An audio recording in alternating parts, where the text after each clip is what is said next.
104.7 The Cave. Mike the Intern on the phone once again with my good friend Steve Shippy from Shock Docs. How are you today, man? Good. How are you? Doing pretty good. It's been a little bit since we talked, but now you've got a new doc on the Discovery Plus channel, which I love.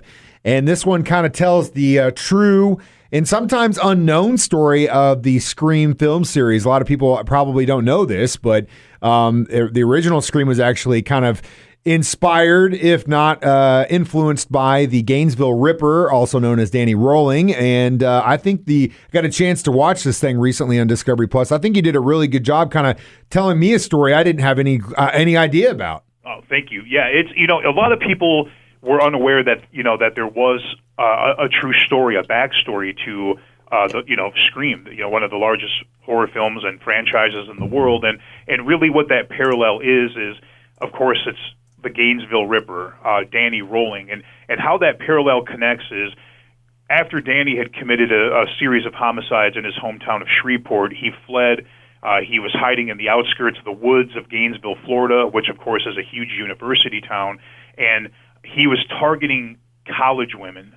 Now, for the longest time, when these bodies were popping up and these homicides were being revealed, nobody had any information. There was no suspect, no description, no vehicle. For the longest time, nothing. So the rumors were running rampant on campus. Who could it be? Is it a fellow student? Is it a professor? Some people thought, in fact, it was a pizza delivery person. So there was this paranoia that was growing and this sense of dread that anybody could be the killer. And essentially, that is where that came from.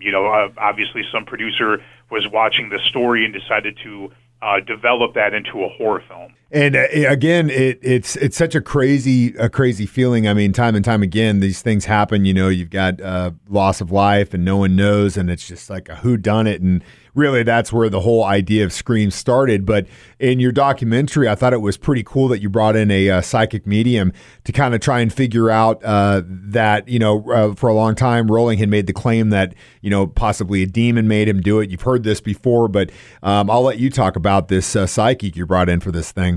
Yeah, absolutely. And that's world-renowned psychic medium Cindy Kaza, a friend of mine, an excellent colleague. Her and I worked together on another shock doc, Ed Gein, The Real Psycho, and we took on a case similar in the sense that it was a notorious serial killer.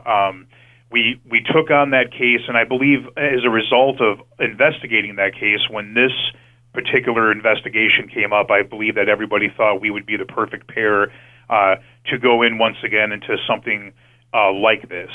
Cindy's great to work with, a tremendous asset, and I guess for right now we seem to be the two that are willing to take on such macabre cases.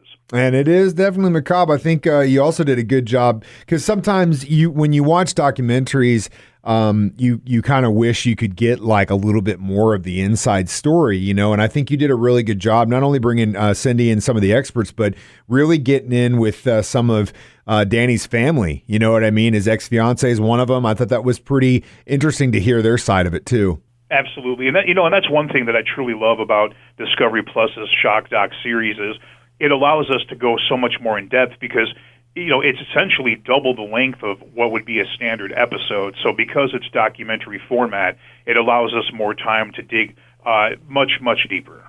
Well, Steve, thank you so much for all the digging you did do. Check out the new documentary, Shock Doc Scream, the true story on Discovery Plus. If you don't have a subscription, steal your mom's password just like I did. Steve, keep digging for us, man. You're putting out some great stuff, and thanks for your time this morning. Hey, thank you so much.